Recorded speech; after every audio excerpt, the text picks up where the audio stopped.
Okay, we're talking to Depeche Mode. That's Andy, Martin and Dave. They've got the new album called Ultra, and we'll take a track from that after this.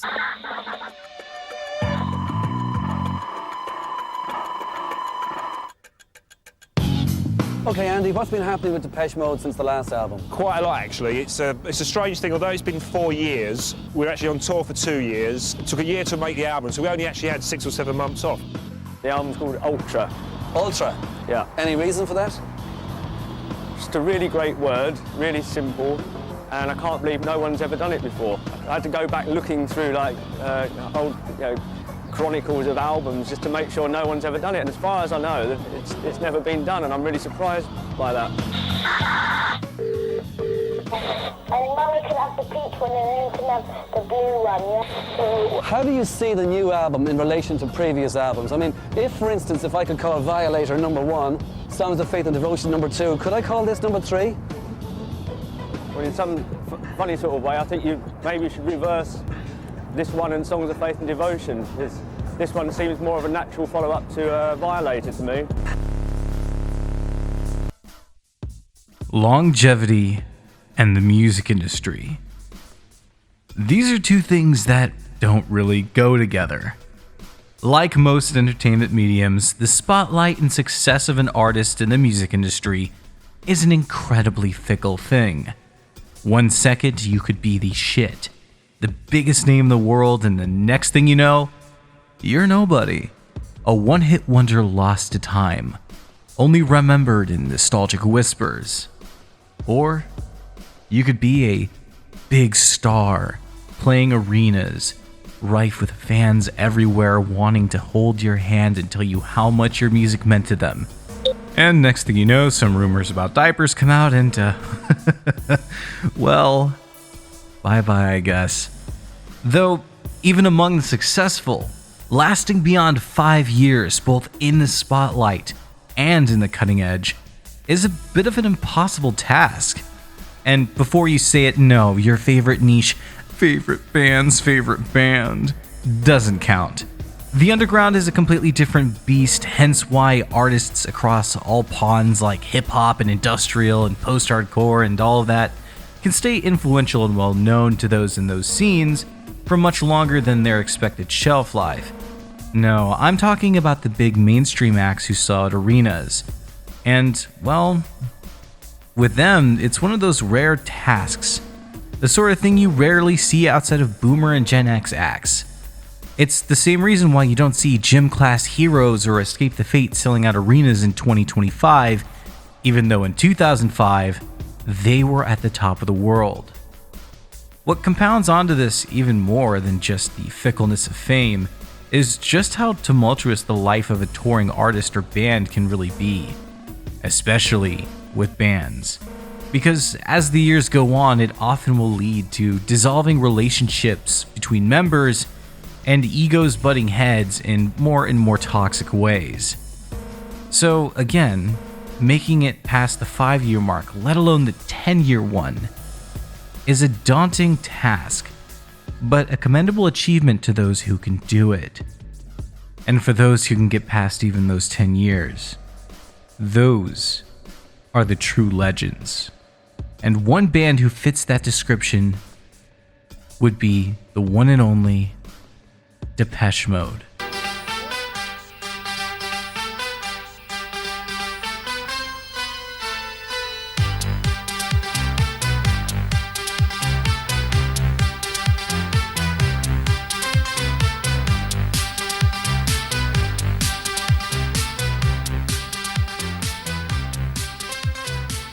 Synth-pop legends to industrial flirters and even dipping their toe into the 90s alt-rock scene, Depeche Mode is one of those bands that really only comes once in a lifetime.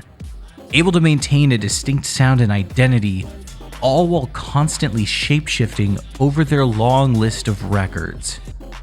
It's no real surprise that they've managed to garner such a dedicated and passionate fan base after 4 decades as an operating band. But with that also comes that oh-so-troublesome career of clashing egos, acidic friendships, and the many temptations of the road that leave people scarred by addiction, depression, and neuroticism. And as we discussed in my previous video about the band, Depeche Mode was no stranger to this, and come the 90s they were neck deep in these issues, so much so that it nearly broke the band apart as they attempted to follow up their peak success, Violator, with their experimental and dark masterpiece, Songs of Faith and Devotion. Though in many ways it really did end up being the album that broke Depeche Mode in the end, as that album would culminate in a huge and successful tour that would more or less change the band forever, leading to lineup changes and an overall dynamic shift that would forever mark the band as they pushed on forward. With their 9th album, Ultra, in many ways, being the other side of that coin. It was a rebirth of sorts, where they further deviated and shifted from their sound from the familiar synth-pop hits that they were known for, deeper into that dark and experimental side that they had begun to show, as they simply attempted to stay a band amidst the deep waters that they found themselves in. So hey, without further ado, why don't we take a dive into those waters with them? Why don't we see just what Ultra has to offer? Let's talk about the rebirth of Depeche Mode. Gonna take that time. I have all the time in the world to make you mine. It is written in the stars above, the God's decree. You'll be right here by my side, right next to me. You can run, but you cannot hide. Together, you know, and everybody can has their area of what they do as well, and you know, try and each person, I'd like to think, is trying to perfect that area more. And they're Very confused by religion, and I've always really liked the idea of belief, but I've never really been sure what I want to believe in. I've always been searching, and I think that comes through in the songs. played on the radio I thought was us, you know. Did we record that? Because it sounds so much like us. Alright, now before we get down and dirty with Ultra, we should probably get some history down.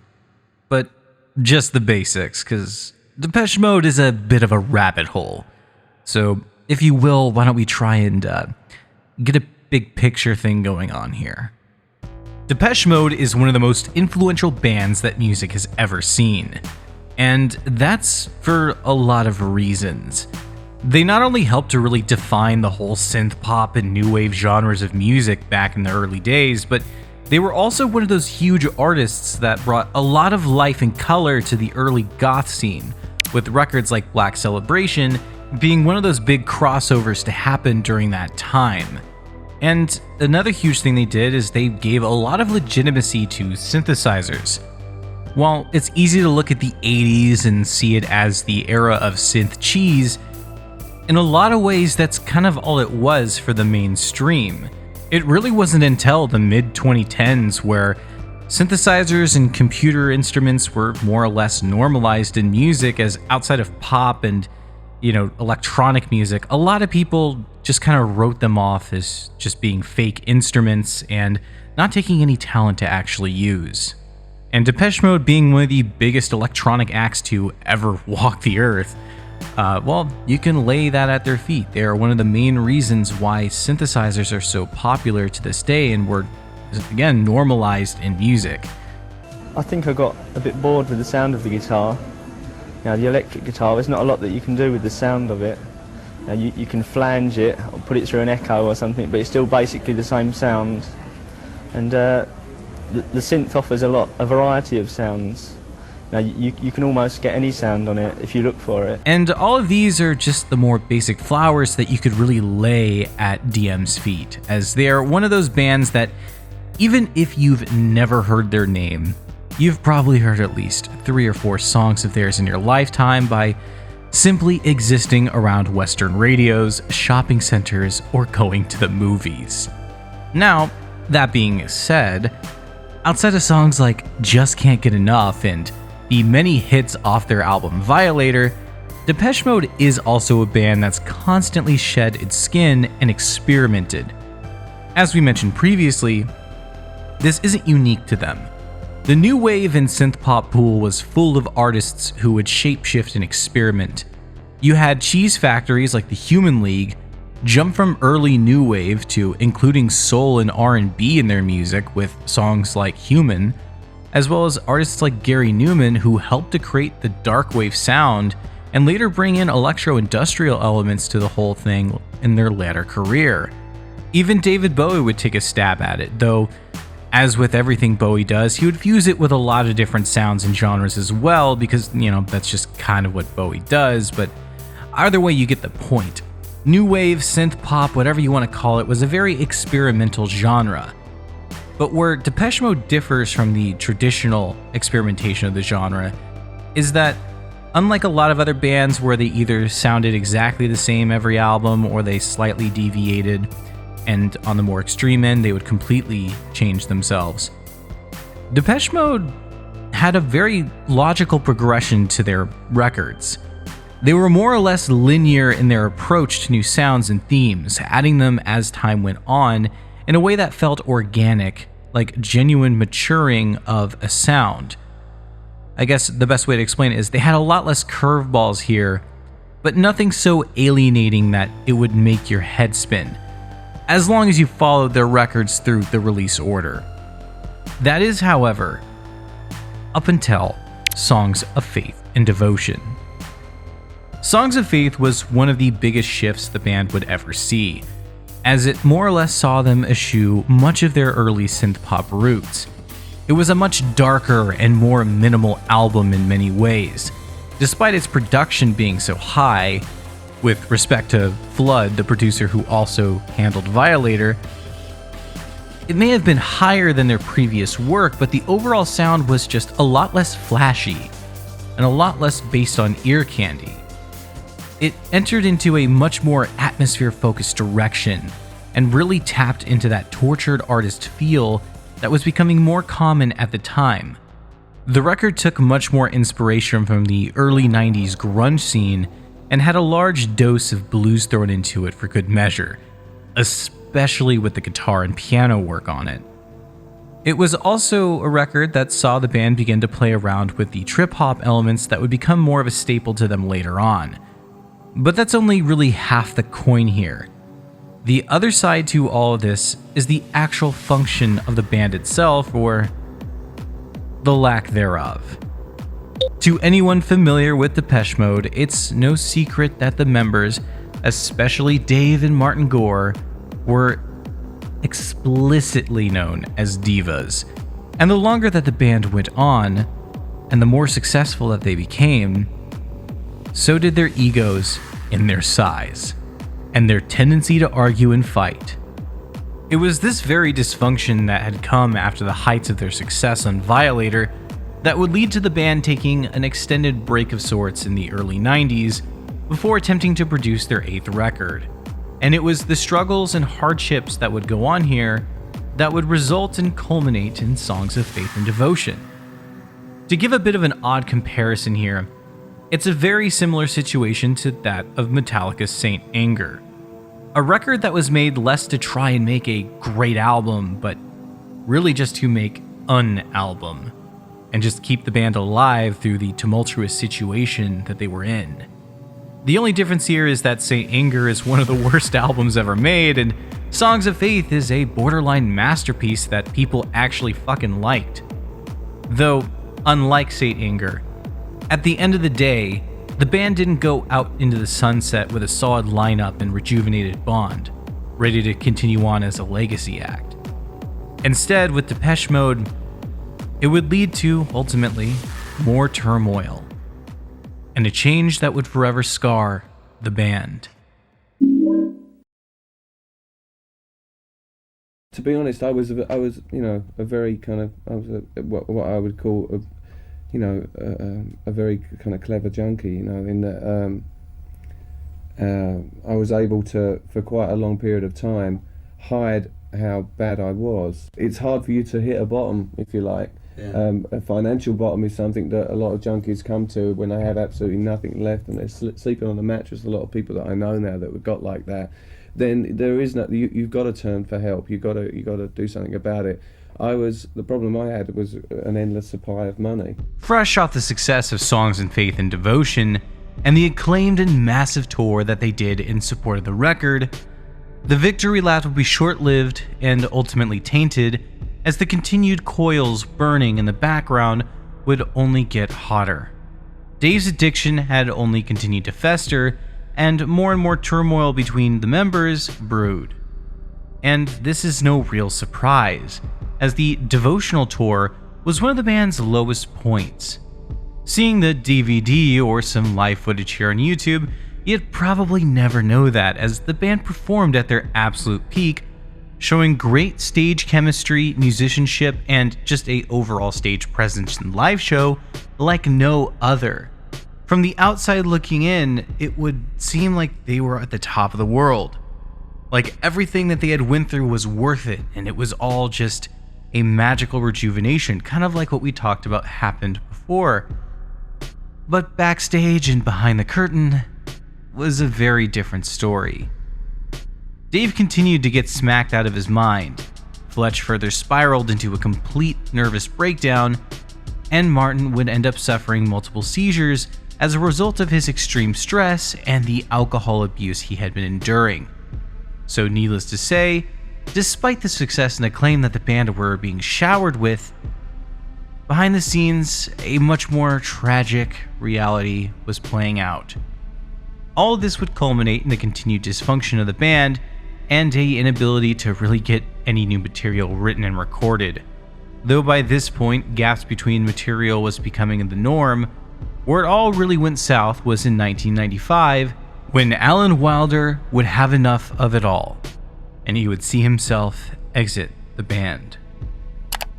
Since joining in 1982, I've continually striven to give total energy, enthusiasm, and commitment to the furthering of the group's success.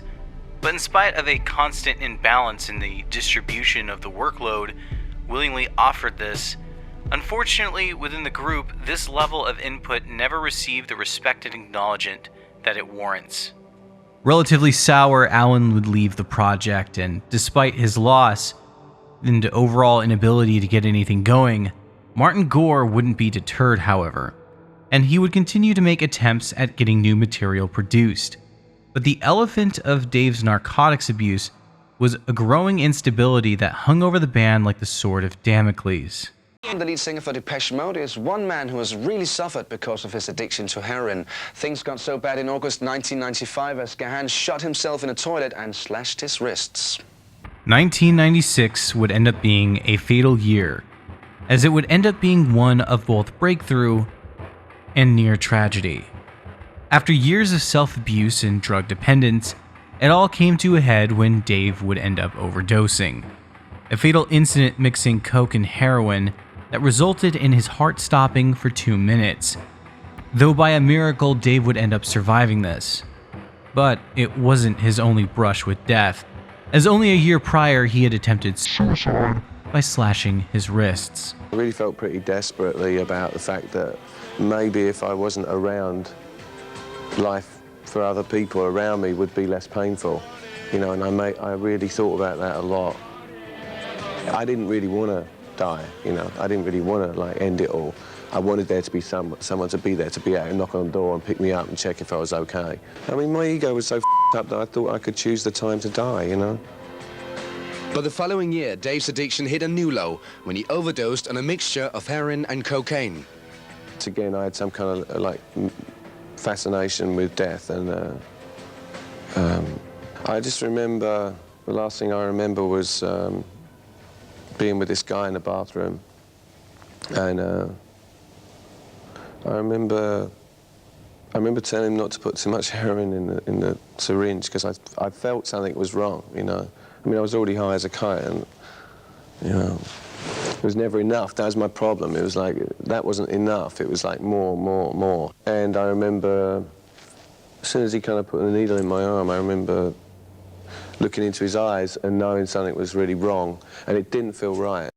To say that Dave was suffering under the weight of his addictions or the trauma of his life would be a bit of an understatement. And it's no surprise that with this context, we can see just why Songs of Faith and Devotion was such a dark and, bleak record, and even why its follow-up continued that bleak and depressive path. When asked about what it was like when his heart stopped in an interview, Dave would retort, "All I saw and felt at first was complete darkness. I've never been in a space that was blacker, and I remember feeling that whatever it was that I was doing, it was really wrong. Then the next thing I remember was seeing myself on the floor, on the steps outside my hotel bathroom, and there was a lot of activity going on around me. I tried to shout out, 'I'm up here!' From wherever I was floating, but nobody could hear me. In some ways, it was very liberating. Then I came to and a cop was handcuffing me. It certainly wasn't a place I'd like to visit again." The influence of this event cannot be understated, as this easily could have been the end of Depeche Mode and, more importantly, a tragic finale of Dave's life. But as fate would have it, he would survive, resulting in his arrest for possession and being sentenced to a stint in rehab. It was between this period of time of the beginning of Ultra and Dave's near-fatal overdose when we got Alan announcing his final leave towards the band with a formal letter, which was published in the Depeche Mode fan club magazine known as Bong. A month later is when Dave attempts to take his own life, as previously mentioned, and the multiple failed attempts at writing the record would happen. So if all of this doesn't give you an idea of just how broken and dysfunctional everything really was at the time, I'm not sure what will. But before we even get to talk about recording in the beginning of Ultra, we aren't even done here yet, because the Hindenburg hasn't crashed fully. There were court proceedings for the drug possession and the rehab stint. Dave was still currently using for some time afterwards and would begin dealing with those demons until he could clean up his act and continue on with the band. So recording for this album took a lot of time, as Dave would not show up for recordings as he was still battling with his addiction. In fact, it was so bad that after 6 weeks, they only got one usable vocal track from Dave, having to splice up a bunch of different takes to get what would later become the vocals on Sister of Night. Needless to say, the process was like pulling teeth with no anesthesia. And due to all of this, Martin had began to consider just ending the band for good and using the material that had been written for his solo project. Though, needless to say, the recording of Ultra started off as a very possible indicator that the band really was finally broken beyond repair. But like every other cheesy story goes, there is a happy little resolution that saved everything at the nick of time.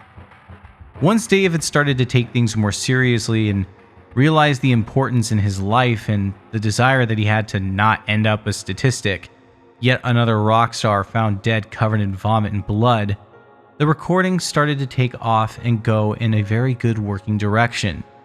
They began to record the song Barrel of a Gun, this one without any real issues.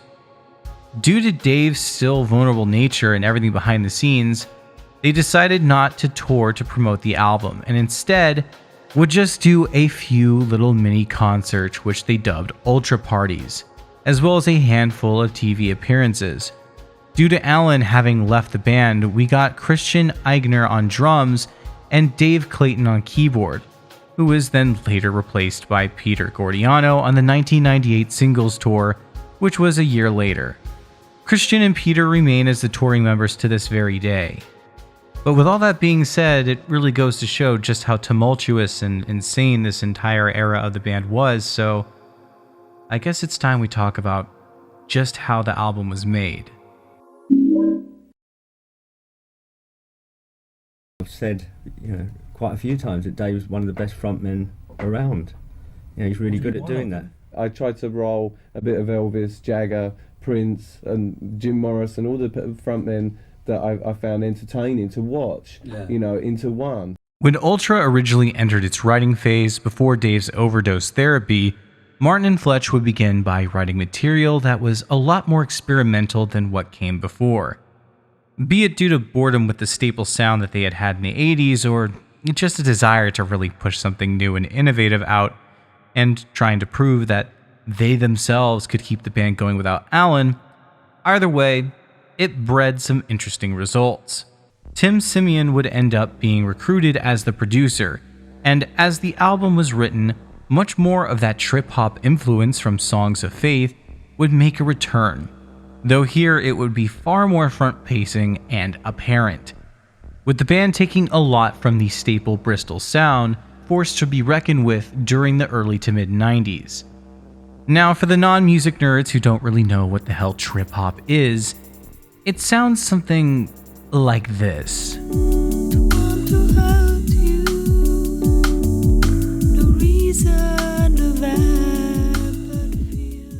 Put simply, it's hip-hop's depressed and cinematic brother, a beat-focused genre of music usually accompanied by some tortured vocal performances from sad white women. Like many other genres of music, it was mainly birthed out of an isolated area in its beginnings, and the place this would happen would be Bristol, a city in southwest England and home to trip-hop pioneers such as Portishead, Massive Attack, by proxy of them, Tricky, and even the birthplace of the label Ninja Tune Records. Throughout the 90s, many artists would be inspired by this small little pool, and you would really begin to hear a lot of bands and artists either just incorporate elements or full-on experiment with the sound itself, such the likes of Nine Inch Nails, Smashing Pumpkins, and even Bjork. And, well, if Ultra has anything to show, Depeche Mode themselves. And since this was the first album that they had recorded without their big asset Alan Wilder, there was a lot to prove here. The band wanted to really show that they could be kept together, regardless of the internal issues, and even without the key piece that kept them going throughout all of Songs of Faith and Devotion. Fletch in 2001 said it was a bit like how Vince Clarke left the band after Speak and Spell. It was a total slap in the face for them to realize that they had to work more than they had in a long while. Ultra provides us with a lot of elements of trip-hop, as I mentioned before, but it also fuses a lot of that alt-rock style of the 90s that you're probably familiar with hearing if you're into bands like Smashing Pumpkins, Soundgarden, Alice in Chains, and all that grungy stuff. The kind of thing that Dave was really taking a lot of influence from during his time in the LA rock scene. Coincidentally, the very thing that got him into syringe play, as we'll call it. This experimentation on Ultra is certainly a diversion from earlier and even later albums, as we get a lot more of an ambient and atmospheric sound here. A good example is, in my opinion, Useless. In that song, it's almost like a lost, desolate soundscape where you're alone in a room with someone scolding you about their misdeeds, like your parents after you come home from your last bender. So, needless to say, the recording of Ultra was almost unfinished due to just how deep in the depths the band was at this point, but thanks to them being able to pull out of that hole and to really push forward, we were somehow able to get this album. So, without further ado, why don't we talk about Ultra?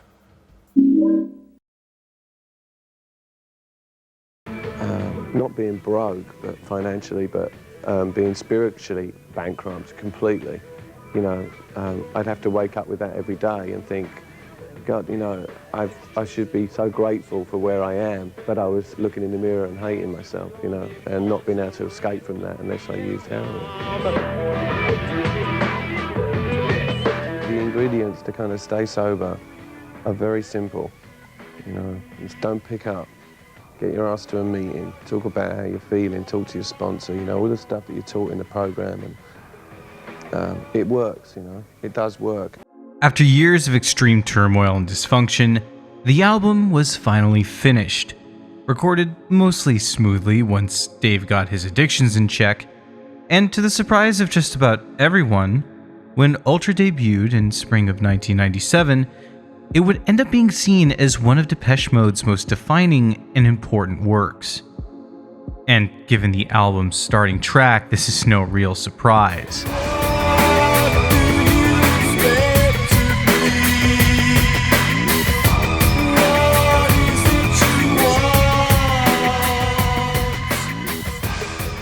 Barrel of a Gun instantly brings in that trip-hop element, but it also plays a lot with psychedelic soundscapes with Dave's vocals and the harmonica-sounding guitars. It's a bold start to the album as it wastes absolutely no time in setting the precedent that Ultra isn't trying to be the past, it's trying to be its own thing. This isn't a retreading of the band's past here. It's not trying to ape at Violator or go back to Construction Time Again or any of the classics. Rather, Ultra is here to not just appease fans with something new, but to alienate them a bit, and to show off that Depeche Mode isn't an old dog. They have plenty of new tricks up their sleeve. Now, I can't help but think that this was a bit of an intentional move, as Barrel was chosen to be the first single of the record, and the overall feeling of the track can best be described as cinematic, and has an overall movie trailer feel to it. When asked about it in Enemy magazine, Martin Gore said, Barrel of a Gun is about understanding what you're about and realizing you don't necessarily fit into somebody else's scheme of things. You can have slight diversions from your path, but I think there's something that is written for us, that is meant to be. I'm not being totally fatalistic. I think we do have a say in things, but I don't think that say is very strong. So, to say this track is a hell of an opener is a bit of an understatement. But it goes further, as Ultra isn't just a musically deep record, but a lyrically deep one as well. Do you mean this horny creep set upon weary feet, who looks in need of sleep that doesn't come? Here, we get a quite instant and powerful start to the record, with these lyrics punching you right in the face. In the music video for Barrel of a Gun, we see Dave twisting, turning, and crawling throughout his environment, with what could be considered an uncomfortability and tension. When the lyrics hit, he pops out from the side, instantly belting out his first line. It could be questioned whether Martin had written this song about Dave and his addiction, but any claim about that has been left very ambiguous. Though these lyrics suggest the writer of them could be questioning his own place in things, his own vulnerability, and his own view of himself. Or rather, a view from Dave from Martin, if you like. Dave had said in 2017 about Martin's lyrics that he didn't know whether it was written about him or not, but he felt it was so spot on that every time the song is performed live, he feels it's an accurate depiction of what he felt during that time. Now, this aggression and darkness in tone is quickly contrasted here, in typical Depeche Mode fashion, with the album's second offering, The Love Thieves. And the love that they swore, with their hearts on the Bible, beseeching the honor to sit at your table. The song is an instant break-off of the previous track, playing more into the familiar calm that the band has on previous work. But here we see a return to the somber with the clean and downbeat guitars, giving a calm and beautiful melody to what is a very bleak and minimalist beat behind it. Dave's vocals do a lot to carry the somber tone of the track and bring the whole thing together as if it's the glue to the track. And as the song progresses and more electronics come out, with DM's signature lush synths and Martin's more modulated guitars, it breaks through that minimalist core of the song, but quickly retreats back in order to let it stand out again. It feels as if the track is breathing, and is something similar to what you would hear on a Bjork record. Now, while Ultra definitely has far more tricks up its sleeve than just these two songs, what makes these two so important as the opening tracks to the album is not just that they're great songs, but they essentially define what the rest of the record is going to be like, giving us a glimpse at the listening experience. It's either going to be completely new territory, dipping into the cinematic darkness of trip-hop and even alternative rock, or it's going to be experimentations with familiar sounds that retain that somber darkness, but tone them down with Depeche Mode's signature flavor of sad pop music. And just to cement the cycle, we have the album's next track, Home.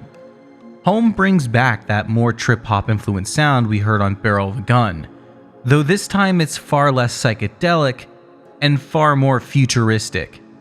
It sounds like something straight off of the original Matrix soundtrack, though Martin's vocals here contrast the more dark and futuristic sound with their poppy expressions and his more upbeat melodies.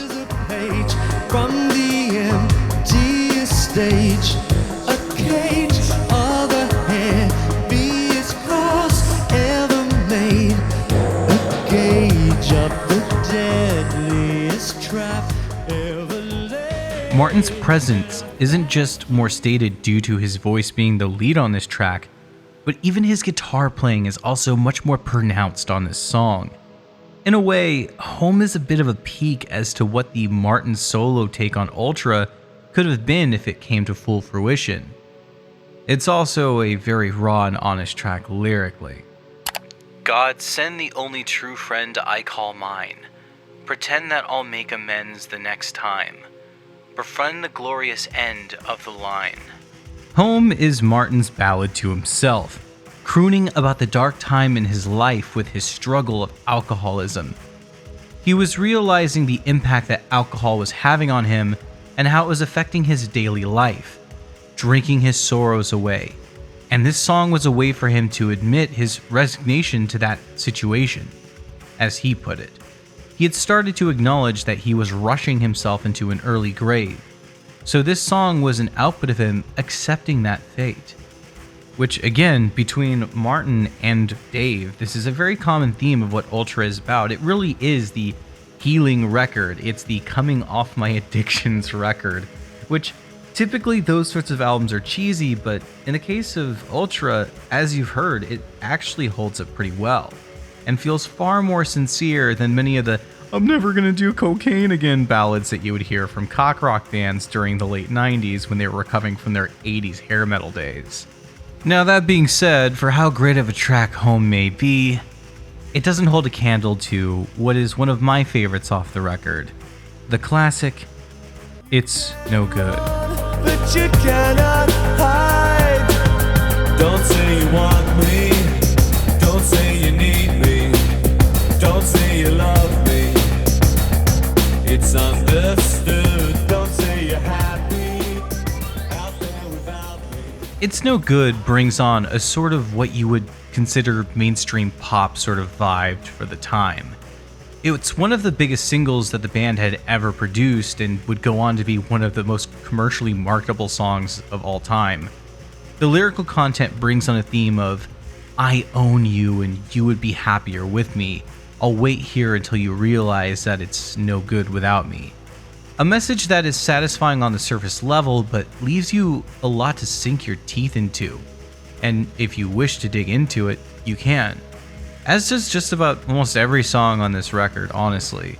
And that's one of Ultra's other big selling points. It's another reason why it's such a beloved album. What helps to elevate it above much of DM's other work is that beyond it being an experimental and sonically interesting album, it's a lyrically complex one, where many of the songs can either be seen on their surface level edge and relatability, but for those who know the lore of the band, these songs can be a very deep and intimate glimpse into the minds of the writers, a peek into the madness, if you will. And for me at least, it's one of the best parts of the record, and honestly, one of the reasons why I love Depeche Mode so much. It makes them interesting because, again, you can take it for what it is, or you can really delve deep. For the most part, artists will either cling to the surface level or exclusively sit in the Marianas Trench and beckon you into the abyss with them. But with DM, they separate themselves by almost always sitting in this in-between lyrical spot. where you have the choice of whether you want to stay above water or sink down into the intimacy with them. Duly so with Ultra, as it's a much more experimental album with a nature that allows you to really dig into that element and let it feel all the more direct. I mean, even in the instrumental of this album, we get an odd take on fusing IDM influence with Depeche Mode's typical flair.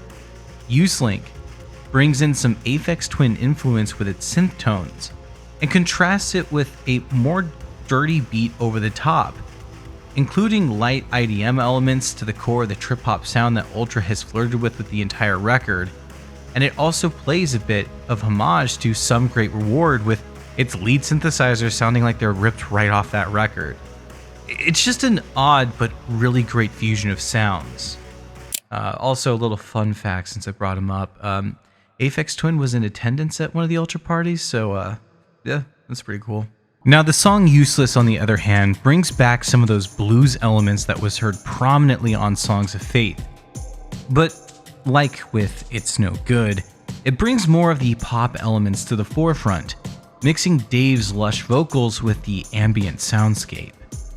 All my useless advice, all my hanging around, all your cutting down to size, all my bringing you down, all your stupid ideals. You've got your head in the clouds.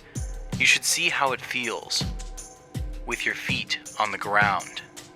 Here we get a bitter anthem with some venom-laced words. It's like if you were having an intervention with someone and trying to tell them, hey, stop what you're doing.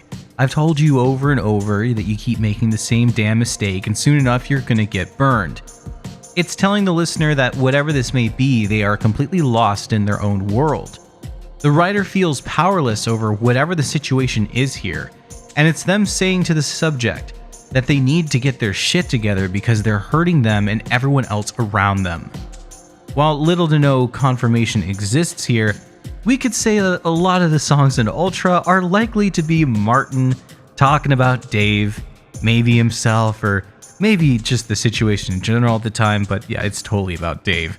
I mean, after 7 years of a shit ton of turmoil, addiction, and dysfunctional dissolution of the band, it must have been really hard to write about anything else, because watching one of your best friends and lifelong companions burn themselves out and absolutely destroy themselves with narcotics is not an easy thing to watch, especially as you're degrading yourself with alcohol. And this theme of trying to handle all these situations, well, this theme is continued on the next track, Sister of the Night. Sister, come for me, embrace me, assure me. Hey sister, Oh sister, come for me, embrace me, assure me. Hey sister, I feel it too. Sweet sister, just feel me. I'm trembling, you heal me. Hey sister, I feel it too. This track may just be one of the most important on the story of this record. It was the ultimate train crash that could have broken up Depeche Mode for good. Dave's vocals are just a beautiful and soft hum, which is an ironic feat, as this was when it was taking weeks for these vocals to get recorded. In the middle of recording this song is when Dave had his fatal overdose. Fletch mentioned in a 1997 issue of Hits magazine that this was the closest it had been to coming apart, as Dave was in a state where he was incapable of really singing at all. Fletch thought maybe it was time to call it quits, as the band was not doing any good for Dave and his well-being. And Martin's take on this situation was more or less similar, saying Dave was lying every day during the initial several weeks of recording that he was okay, yet sounding horrible. And the man himself would even end up commenting on the situation. Gon has stated that the song can be a hard listen for him, but it's the first track where he really felt like himself. He was also becoming aware of the pain that he was causing the rest of the band and all everyone else that he cared about with his addiction. Again, it really cements the importance of Ultra and plays into just how much of a true follow-up it is to Songs of Faith, lyrically. Though, according to Martin, he sees it more as a musical follow-up to Violator. And while I'm iffy on agreeing with him, the track Free State musically plays directly into that statement. It's time to start playing a part.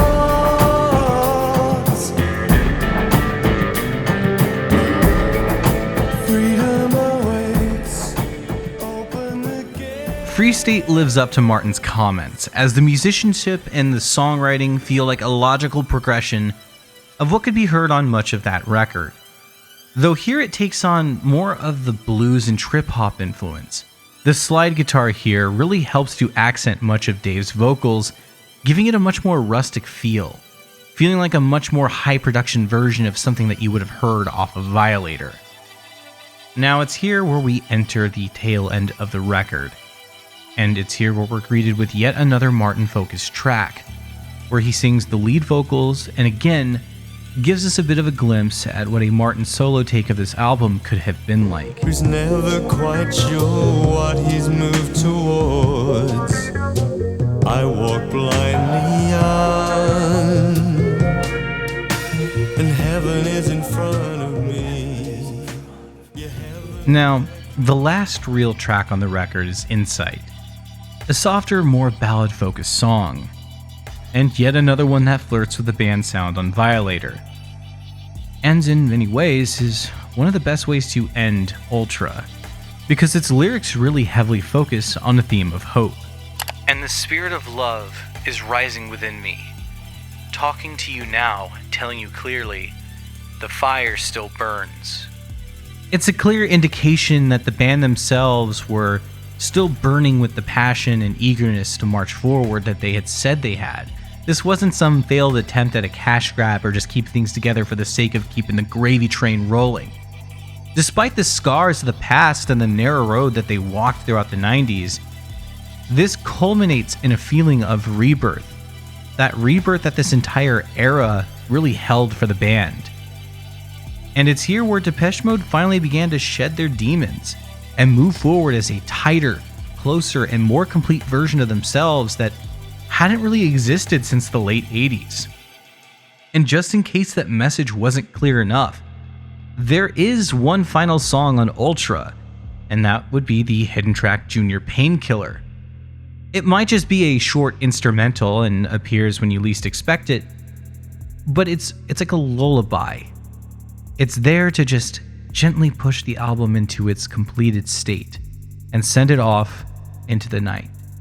And given just how tumultuous this entire era of the band was, and all the issues that they struggled with, the fact that they not only gave us one more record isn't enough. What makes Ultra so powerful was it rebirthed the band to keep going for even more decades to come.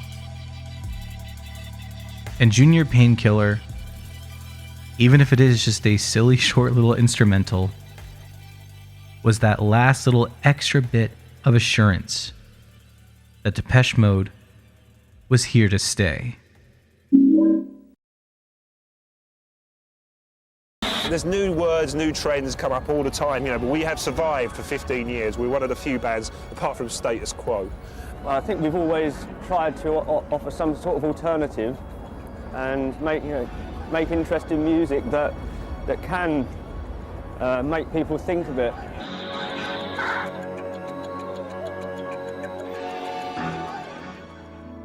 Since its release, Ultra has gone on to become a fan-favorite album, as well as lauded as one of the most important records that the band has ever produced. And that's for very good reason. Ultra was the necessary step needed to save the band and maintain its longevity. Without this extremely important piece of the puzzle, it's very likely that the band would have just ceased to exist. Dave would have festered on in his addiction, and, the sad reality of what the end road of that probably would have came. Martin would probably have gone solo, and, well, it would have just been the end of one of the most important bands to ever do it in music. But thanks to Ultra, it served as two things. A rebirth for the band to continue on as they marched into the 2000s, rejuvenated, making fantastic records, but also as an end of an era, their 90s era, which is the most tumultuous and intense era of the band that they've ever went through. But it was a necessary step forward. I'm sure you can see that when you look at it today and you have records like 2001's Exciter, their magnum opus, at least in my opinion, which is 2005's Playing the Angel, and even the amazing 2023 record Memento Mori, released after the death of Fletch in 2022. However, whether you consider Exciter a masterpiece or not, I'll leave up to you. We're left today with a worldwide superstar of a band. One that consists not just of devoted fans calling themselves devotees or, a band that has a roster of good records or some star power in it. We're talking about a band that has the story, the music, the influence, and the legacy.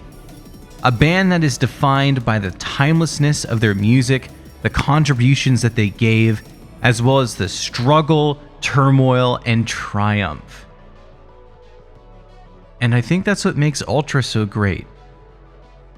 Because Ultra really encompasses every single part of that statement. But hey, I think it's time we depart. And because I have yet to say it, I just want to dedicate this video and say, rest in peace and rest in power, Fletch. Your creative and defining voice in music and the culture that came with it will always be missed. We'll see you on the other side. Now, before you go, I just have one last thing to show you. This is my wall of shame. The list of names who keep the lights on and support your old boy here with making more and more content for you to consume like the freeloader you are. All jokes aside, I can't thank everyone enough for the support they give, even the non-patrons, even the freeloaders, because by you just watching these videos all the way through and sharing them with your friends, that spreads my name and my message far further than a simple dollar could go. But hey, again, I'm still thankful for the cash too. Obviously, I am a greedy little capitalist pig. But with all that being said, if you'd like to show your support and help keep the lights on and help me push forward and make this a possible career opportunity, links to my Patreon are in the description. Now, one more thing, I know I keep saying that, but one more thing. I want to really thank Hive for this, because without her help with writing and researching this video, it wouldn't have happened. Hive is a straight up just Depeche Mode genius, lore master, whatever you want to call them. And without their help, this video wouldn't have happened. So, huge shout out to Hive and all the help that she provided. And yeah, look forward to more content. I got a lot more stuff up my sleeves. If you're on Patreon, you already know some of the crazy shit that I'm working on. So, hey, look forward to it. With that being said, subscribe, follow me on Twitter, and I'll see you in the next video.